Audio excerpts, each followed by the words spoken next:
하나님 말씀 로마서 10장 11절에서 15절 제가 봉독하도록 하겠습니다. 성경에 이르되 누구든지 그를 믿는 자는 부끄러움을 당하지 아니하리라 하니 유대인이나 헬라인이나 차별이 없음이라. 한 분이신 주께서 모든 사람의 주가 되사 그를 부르는 모든 사람에게 부요하시도다. 누구든지 주의 이름을 부르는 자는 구원을 받으리라. 그런즉 그들이 믿지 아니하는 이를 어찌 부르리요? 듣지도 못한 이를 어찌 믿으리요? 전파하는 자가 없이 어찌 들으리요? 보내심을 받지 아니하였으면 어찌 전파하리요? 기록된 바 아름답도다 좋은 소식을 전하는 자들의 발이여 함과 같으니라. 아멘. 사랑을 전하는 즐거움, 사랑을 전하는 즐거움이라는 제목으로 이 시간 함께 은혜를 받고자 합니다. 우리 예수님 이 땅에 2000년 전에 초림하에 오셨어요. 그 오심은 이 땅에 복음을 전하기 위해서 오신 것이다라고 할 수 있어요. 우리를 전도하기 위해서 오셨다. 천국 갈 수 있는 복된 소식을 알려주시고 우리가 그것을 믿음으로 인해서 누릴 수 있도록 길을 열어주신 분, 천국을 선물해 주신 분이 예수님이세요. 복된 소식, 복음을 우리에게 전해주셨기에 예수님의 이 땅에 태어나신 날이 우리에게는 기쁜 날이요 잔치날이 됩니다. 그래서 2000년이 넘게 지났지만 그날이 정확하게 언제인지 모르지만 우리들이 12월 25일을 성탄절이라고 해서 크리스마스로 하나님께 기쁨으로 예배를 드리고 우리는 소위 말해서 잔치와 기쁨의 날을 보내고 있어요. 예수님의 이 땅에 오심 그 자체가 복된 소식이었어요. 이미 죄에 가득 차 있고 소망이 없이 살아가는 우리들에게 예수님은 빛으로 오셨어요. 어두운 세상에 빛을 비춰주셨고 그 빛을 따라가면 천국에 이룰 수 있도록 인도해 주셨어요. 바로 예수님 이 땅에 빛으로 와주신 것, 저와 여러분을 전도하기 위해서 오셨다는 거예요. 그런데 그 예수님이 이 땅에 그렇게 오셨다는 것을 많은 사람들이 믿지 않아요. 유대인들도 하다못해 예수님의 동생도 처음에는 믿지 않았어요. 예수님의 고향 사람들도 믿지 않았어요. 유대인들도 믿지 않았어요. 예수님을 따르던 12 제자와 예수님의 가르침 속에 그래도 믿음을 갖고 있었던 소수의 사람들이 예수님 돌아가신 이후에 기도하다가 성령의 충만함을 받고 약 120명 정도가 처음 교회를 이루어서 예루살렘 교회가 이루어져요. 그러면서 전도하면서 이제 예수님이 복된 소식으로 오신 메시아이시다라는 것을 믿는 사람들이 늘어나요.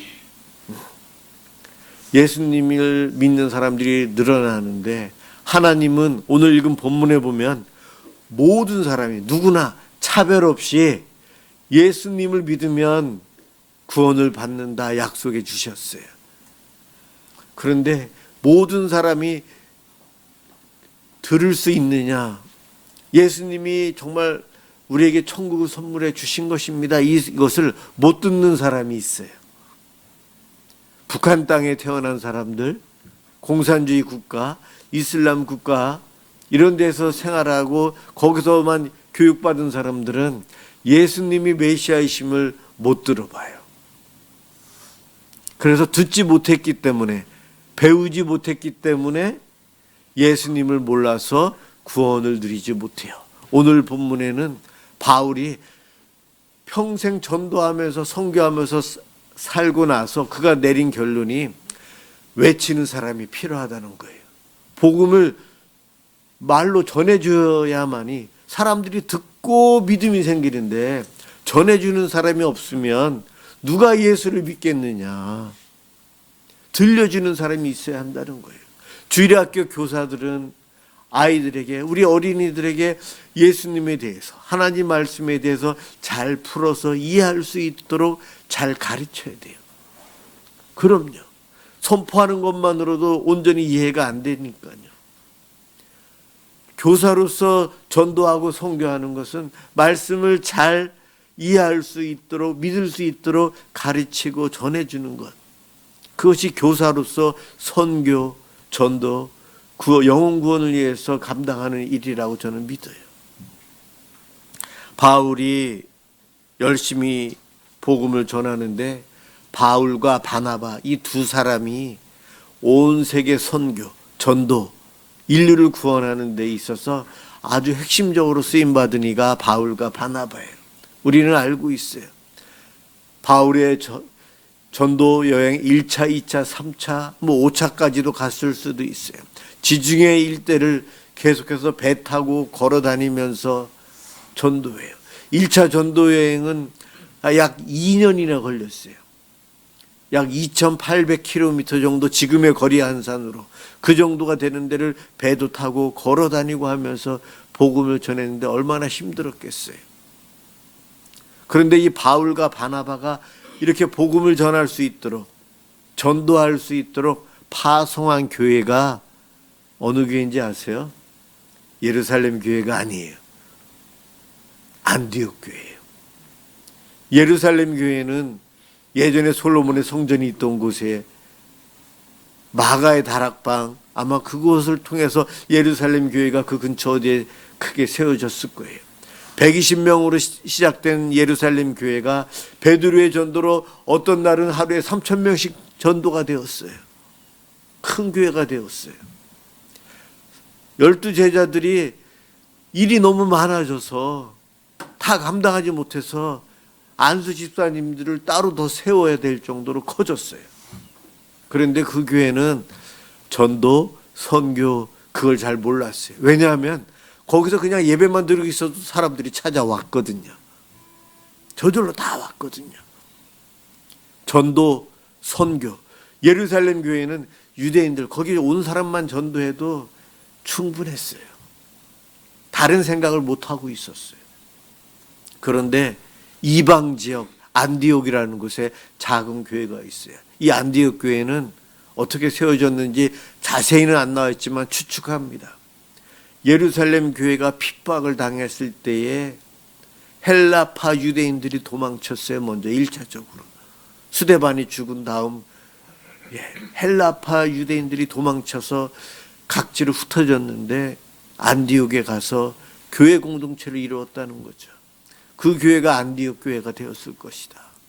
그 교회는 이방인 지역에 있는 작은 교회인데 그 교회에서 바나바와 바울을 전도, 선교하는 사람으로 세워서 파송을 해요.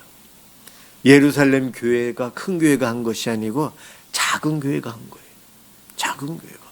세상적으로 볼 때는 능력 있고 힘이 있는, 소망이 있는 예루살렘 교회가 할 줄 알았는데 그러지 못했어요. 작은 교회가 있어요. 모든 일을 행할 때 하나님은 어떠한 일을 행하시는가? 사람들이 내가 했어라는 소리 못하도록, 교만죄 짓지 않도록 능력 있는 사람들을 통해서 일을 행하시기보다는 능력이 없고 소망이 없는 작은 사람들, 작은 모임을 통해 세상을 변혁시키고 바꾸어 오셨어요. 종교개혁도 그렇고요. 선교에 대한 개념, 오늘 사도신경을 우리가 암송했지만 사도신경에도 선교에 대한 개념이 없어요. 그 뒤로도 수백 년이 지나도 신앙 고백들을 각 교회나 종교단체, 우리 교회 큰 총회에서 만들어내는데 그 신앙 고백서에 선교에 대한 개념이 빠져 있어요. 넣어야 되는 걸 몰라요. 바울이 선교했는데도 그거를 몰라요. 그냥 전도, 가까이 있는 사람만 전도, 내 옆에 있는 이웃만 전도. 그 개념 속에서만 교회가 왔어요. 그런데 하나님은 한 사람을 통해, 한두 사람을 통해, 우리가 한 달에 한 번씩 모이는 소그룹 모이잖아요. 그것보다도 적은 그 모임을 통해 종교 개혁을 일으키고 영국의 부흥을 일으키고 선교에 눈을 뜨게 하고 그러한 일들을 한두 사람을 통해서 예수님 이름으로 모이는 두세 사람이 모인 곳에 함께 하셨다고 그 모임을 통해서 합니다. 우리나라의 장자교단 이러면서 장로교회, 합동축, 통합축 교회가 10,000교회 정도씩 돼요. 크죠. 거기서 회의를 결정해서 이렇게 합시다 해서 해가지고 세상을 변혁시킨 일 아직까지 없어요. 그런데 작은 소그룹 모임을 통해 세상을 변혁시켜요. 세상을 변화시킵니다. 내가 생각한 것과 다르다는 거예요. 제가 우리 미사 남설은혜교에서 목회를 하면서 계속 부흥하면 좋겠는데 작은 교회로서 머물러 있으니 얼마나 부담되고 힘들겠어요. 여러분들도 그러시지 않나요? 그런데 이것이 우리의 세상적인 생각, 세상적인 가치관 속에 소망이 없어 보여요. 소망이 없어 보여요. 그런데 하나님은 이것을 통해 이루어 가실 것이라는 저는 확신이 있거든요. 그 다음부터 마음속에 평안함이 오는데 저는 이 평안함을 지난 봄인지 작년 언제부터인지 이제 그것이 조금씩 오기 시작을 하는 거예요. 여러분들은 그걸 느끼셨는지 모르겠어요. 제 표정이 그때부터 사실 바뀌었어요. 어딘선가 모르게 하나님께서 지금 내가 할 수 있는 것이 이것이 아니다라는 이야기를 하세요. 아직 때가 아니라는 이야기도 하시고 그렇지만 하나님의 때에 소망이 있다는 것을 말씀하고 계세요. 제가 여러분들에게 제가 받은 영적인 은혜를 설명을 못하겠어요. 제 아내한테서 제가 저 자신에게도 말로 표현을 못하겠어요. 우리 하나님 작은 교회를 이루어 가시는데 그 일은 참 놀랍습니다. 안디옥 교회를 통해서 하는데 바울이 그렇게 전도 여행을 다녀요. 그렇게 다니면서 바울이 얼마나 행복했을까요? 얼마나 고생을 많이 했을까요? 바울은 죽을 뻔한 경험이 너무 많아요. 39대나 되는 배를 5번이나 맞았고요. 강도 만나고 배가 3번인가를 파도에 파괴되었어요. 파손되었어요. 곳곳에 가면 위협 속에 바울을 죽이려고 하는 사람들이 있고 감옥에도 계속 갇히고 여기저기 가서 매 맞고 다니고 굶주리며 다녔는데 바울은 그렇게 산 전도의 삶이 행복이었고 기쁨이었고 자기가 걷는 이 발이 축복의 기쁨의 발걸음이었대요. 그렇게 고백을 합니다. 오늘 읽은 로마서 본문이 바울의 그 고생하며 전도하고 선교했던 것의 결론이라고도 표현합니다. 바울이 그 고생하면서 복음을 전하며 다녔는데 그가 가는 곳마다 교회가들이 세워져요. 그 지역이 예수 믿는 사람들이 이제 몇 명씩 생기면서 이렇게 소그룹으로 모이고 우리처럼 모이면서 예배를 정기적으로 안식일날 드리기 시작하고 주일날 드리기 시작하면서 교회가 세워져요. 그러면서 그 작은 교회들이 헌금을 모아서 큰 예루살렘 교회가 핍박이 올 때 예루살렘 교회를 도와요. 큰 교회는 못하지만 작은 교회가 하는데 작은 교회가 한 것이 아니요 주님이 하신 거예요. 주님이. 사람이 하는 것이 아니라는 거죠. 바울이 그렇게 열심히 가서 이제는 외치는 거예요. 사람들이 듣지 못했기 때문에 예수를 못 믿는 것이다. 듣지 못한 이들이 누구냐? 다른 나라 사람들이라는 거예요. 유대인들은 그 안에 있으니까 다 들을 수 있는 거예요. 그래서 그의 발걸음을 그 멀리 고생하면서 걸어 다니면서 배 타고 다니면서 목숨을 걸고 이웃 나라로 다른 나라로 가면서 여행하면서 죽을 수도 있지만 계속해서 가서 복음을 전하는 거예요. 사람들 귀에 들리도록 예수님에 대해서 들으면 예수 믿고 구원을 받고 교회의 공동체가 세워진다는 거예요. 그 기쁨과 그 행복을 바울은 전도하고 선교하면서 맛보았기에 열심히 전도에서 고생을 사서 했는데 그 고생이 진정한 행복이요 의미 있는 삶이었다는 거예요. 여기 우리 어머님들 계시는데 아이를 낳을 때 10달 동안 배에다가 두고 얼마나 불편하고 힘드셨어요. 제대로 드시지도 못하고 입덧도 심하고 아이를 낳을 때의 그 죽을 고생을 하면서 아이를 낳는데 그 고통, 아이를 키우면서 다 잊고 또 낳는다는 거죠. 바로 바울이 전도하며 선교하며 그 고생을 했는데 예수 믿는 사람들이 1명, 2명, 교회들이 세워지는 것을 보면서 그 기쁨을 누린 거예요. 구원의 기쁨을. 그래서 그는 의미 있는 삶, 내가 세상에서 제일 잘하는 것은 나의 종교적인 귀족과 같은 신분을 다 버리고 예수 믿도록 곳곳에 가서 사람들 귀에 들리도록 외친 것, 전한 것이었다는 거예요. 그래서 많은 사람들이 예수를 믿었는데 아직도 선교에 대해서 몰라요. 지금으로부터 약 250년 전 1780년 그때에 영국에서 윌리엄 캐리라고 하는 젊은이가 성경을 읽다가 바울처럼 전도해야 되겠다는 거예요. 선교해야 되겠다는 거예요. 그래서 선교하고 싶습니다 하는데 그때 당시에 윌리엄 캐리가 젊은이였지만 구두 수성공이었어요. 그런데 그가 다른 나라에 가서 선교하는 일을 우리 교회가 예수 믿는 사람들이 해야 되겠습니다 했더니 당시에 신학자들과 각 교회 지도자들이 너가 아니라도 할 사람 하나님은 많이 세워서 해. 하지 마 하고 꾹 눌러버렸어요. 그래서 윌리엄 캐리가 자기 혼자 자기가 선교사가 됐어요. 4명의 자녀를 데리고 인도로 갔어요. 가서 7년 동안 선교했는데 1명도 전도 못했어요. 7년 동안 1명도 전도 못했어요. 그리고 나서 8년째부터 전도가 되기 시작해요. 2명. 그러면서 그 소식을 전하면서 영국 교회의 선교에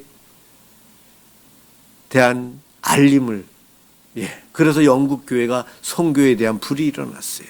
선교사들이 나오기 시작을 하고 다른 나라의 복음을 전해야 되는 것이 맞구나를 그제서야 깨닫게 되어서 그때부터 본격적으로 선교사라는 이야기가 나온 거예요. 그 전까지는 전도라는 말밖에는 몰랐어요. 내 옆에도 전도할 사람 많은데 굳이 다른 나라까지 가서 그 고생하면서 할 필요가 없다는 거죠. 그러나 윌리엄 캐리 그 젊은이로 인해서 많은 일이 복음을 전하고는 일 선교사로 지원을 합니다. 그리고 그 영향으로 우리 나라에도 그로부터 100년 후에 1882년에 우리나라에도 선교사님이 들어와요. 그들이 들어오기 전에 성경이 먼저 들어왔지만은 그리고 권서인이라고 요한복음, 누가복음 그것을 들고 다니면서 팔고 전하는 우리의 어머니들이 계셨어요. 그들에 의해서 교회가 생겨요. 토마스 선교사가 배 타고 들어오다가 순교당하죠. 그가 황해도 쪽으로 들어와서 한 6개월 전에 들어와서 전도를 하고 나갔어요. 중국 번역 성경 가지고. 그러고서 한글로 된 성경, 중국어로 된 성경 가지고 들어와서 가슴에 품고 있다가 대동강으로 들어오다가 끝내는 순교했는데 그의 죽음으로 인해서 대한민국은 그때는 조선이죠. 조선의 선교사는 아직 때가 아닙니다. 사람들이 그랬더라면 아직 복음 전할 때가 아닙니다라고 했더라면 오늘날 저와 여러분은 없었을 거예요. 그 젊은 선교사가 복음을 전하기 위해서 왔다가 죽음 당했는데 그런데도 1882년에 미국과 저쪽 우리 장로교 감리교 선교사들이 일본을 통해서 다시 들어와요. 그러면서 복음을 전하고 쪽복음을 우리나라 각 지역마다 다니면서 전하는 어머니들이 계셨고 그분들로 인해서 한국 교회가 생깁니다. 토마스 선교사가 죽을 때에 품고 있었던 성경, 군인이 그를 찔러 죽였는데 그의 몸에서 나온 게 성경인데 종이거든요. 그거를 집에다가 벽지로 붙였는데 그 자리가 소래 교회가 되었죠. 그럼요. 그 벽에 붙어 있는 거를 읽고 예수를 믿어요. 이것이 한국 교회의 시작인데, 어렵고 힘든 상황에서 우리는 소망이 없어서 멈춥시다라고 이야기하고 싶을 때에 소수의 사람, 작은 교회를 통해서 하나님은 세상을 변화시켜 가는데, 한국이 변화된 것, 저와 여러분이 예수 믿게 된 것은 바로 그와 같은 하나님의 일하심이 있었어요. 누군가의 외침이 있었기에 오늘 여기서 우리가 이렇게 예배를 드립니다. 내가 예수를 믿게 되기까지 옆에 있는 분 한번 보세요. 혹시 그분이 땀 흘리시고 그 먼 거리를 걸어 다니고 차 타고 다니고 그러면서 수고했기 때문에 내가 예수를 믿게 된 거죠. 제가 어떻게 목사가 되었을까요? 저희 아버지 어머니를 그 강원도에서 젊은 부부를 늘 함께 다니면서 감리교회로 이끄시는 어떤 분들이 계셨기에 저도 예수 믿게 되었고 이렇게 목사가 되었거든요. 누군가의 땀 흘리는 헌신이 있었어요. 외침이 있었어요.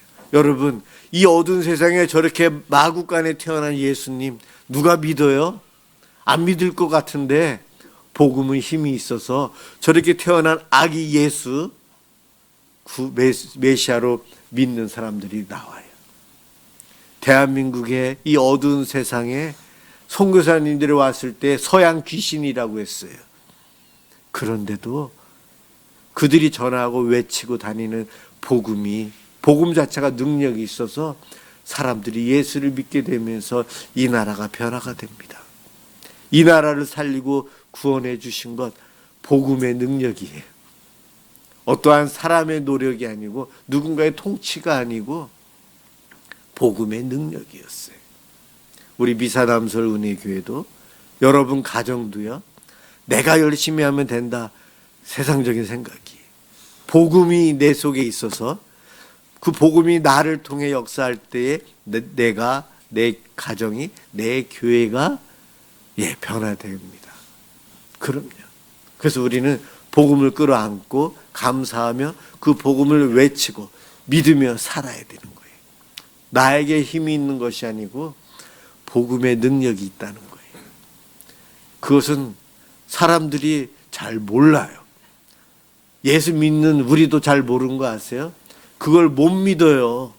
신앙생활 그렇게 오래 하면서 복음이 내 속에 들어와서 나를 변화시켰는데 내가 그걸 못 느끼고 살아요. 내가 열심히 노력하면 된다는 착각 속에서 살아가요. 아니요. 내가 열심히 하는 것이 아니고 나는 이 복음만을 믿고 있으면 되고요. 복음이 살아서 역사에서 나를 변화시켜서 나를 통해서 복음이 드러나는 순간들이 있어요. 그것을 통해 하나님은 일을 행하시는데 저와 여러분들에게 있어서 꼭 필요한 것은 믿음이에요. 믿음. 그리고 소망을 갖는 거예요. 소망이 없으면 안 돼요. 소망은 믿음이 있기 때문에 있는 거예요, 여러분. 내 아픈 질병 아무리 기도해도 안 낫는다. 그래도 하나님은 고칠 수 있는 분입니다라는 믿음과 소망을 갖고 살아가는 사람이 기적을 체험하고 설령 고쳐주시지 않으셔도 다른 것을 통해서 위로와 격려해 주시는 은혜를 누리고 살아가요. 여러분, 믿음이라는 것 내가 생각하는 믿음이 아닐 수 있어요. 인간적인 생각, 세상적인 가치관 속에서 내가 만들어낸 잘못된 믿음으로 신앙생활 하고 있는지 모르겠어요. 내 믿음을 점검해 봐야 되는데 복음을 믿는 것, 정말 복음이 능력이 있다는 것을 내가 믿고 있나요? 그러면 그 복음을 전해야 돼요. 어떻게 전할까요? 들을 수 있도록 전해야 돼요. 복음을 전할 수 있는 기회를 나에게 허락해 주옵소서. 하나님, 이 기도해 하셔야 돼요. 가족 전도하기 너무 힘들잖아요. 내 가족들에게 복음을 전할 수 있는 기회를, 그 타이밍, 그때를 꼭 허락해 주세요. 그리고 내가 누군가에게 복음을 전할 때에 내 입술이 열리게 해주세요. 용기를 주세요. 그리고 저 앞에 누군가 오는데 내가 지금 전도지 가지고 만나려고 하는데 저 사람 마음에 하나님 복음을 받아들일 수 있도록 도와주세요. 순간순간 이와 같은 기도하시기 바랍니다. 이런 것을 통해서 우리가 외치며 살아야 돼요. 나는 능력이 없지만 내가 외친 복음 자체가 여러분 능력이 있다니까요. 그것을 통해서 그들이 변화되는 거예요. 저 사람은 아무리 설득해도 예수 안 믿을 사람이 하는데 예수 믿고 있는 사람들이 여러분 주변에 있을 거예요. 그럼요.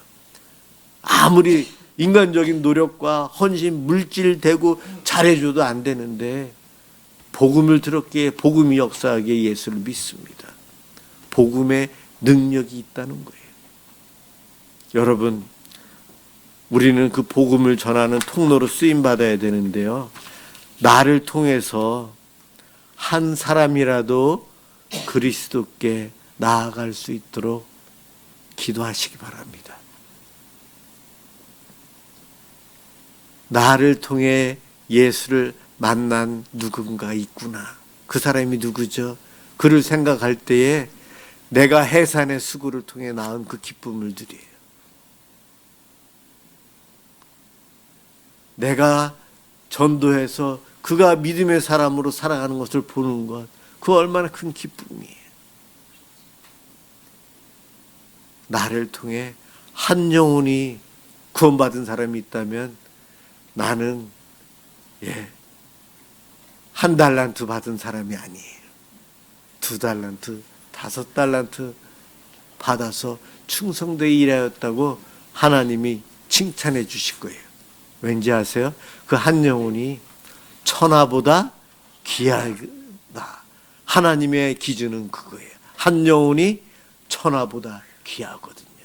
그 영혼이 구원받는데 나의 복음을 내가 믿는 믿음으로 외치는 것, 외치고 다니는 것, 들을 수 있게끔 전하는 것, 그것을 통해 이루어집니다. 여러분, 복음 전하는 것이 부담스럽습니까? 바울은 그 고생하면서도 기뻐하며 즐거워하면서 해요.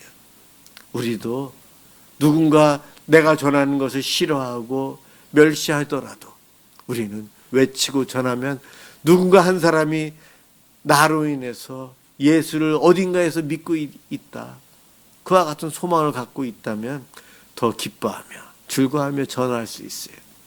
오늘 아침에도 제 아내가 저 핫팩이 저기 있는데 춥다고 해서 겨울에 전도 안 하면 안 되지 않냐 그러더라고요. 그래서 제가 이제 이 마음속으로 기도하고 있어요. 1, 2월 중에 우리도 한번 또 전도하기 위해서 하려고 합니다. 늘 기도하는 마음으로 한 영혼을 구원하기 위해서 순종해야 되는데 복음의 능력을 믿지 못하면 늘 전도는 부담되고 나의 삶도 소망이 없어지고요. 작은 교회일수록 소망이 없어지고 그렇습니다. 그러나 복음의 능력을 믿는다면 소망이 있고 기쁨이 있고 더 행복하게 살 수 있어요. 복음의 능력을 믿고 또 체험하며 살아가시길 주님의 이름으로 축원합니다. 기도하겠습니다. 사랑의 주님, 참 안타깝습니다. 복음을 들었기에 우리가 변화받고 우리가 살아가는 이 나라도 이렇게 참 많은 축복 속에서 변화 가운데 살아가는데 복음의 능력을 저희들이 온전히 신뢰하지 못하고 살아갑니다. 눈치를 보며 전도할까 말까 부담스러워합니다. 아기 예수로 오신 주님, 주님이 복음이요, 복된 소식이요, 구원의 소식을 우리들이 담대히 전할 수 있도록 도와주옵소서. 전하기 전에 먼저 복음의 능력이 있음을 우리가 체험하고 확신하고 믿을 수 있도록 주님 믿음을 허락하여 주옵소서. 오늘도 이렇게 저희들이 예배를 드립니다. 내가 예수 믿기까지 누군가의 고생과 헌신이 있었습니다. 그들을 축복해 주시옵시고 우리 또한 누군가에게 구원의 은총을 그 복을 누리도록 하는데 축복의 통로로 쓰임받길 간절히 소망합니다. 허락하여 주옵소서. 예수 그리스도의 이름으로 기도드립니다. 아멘.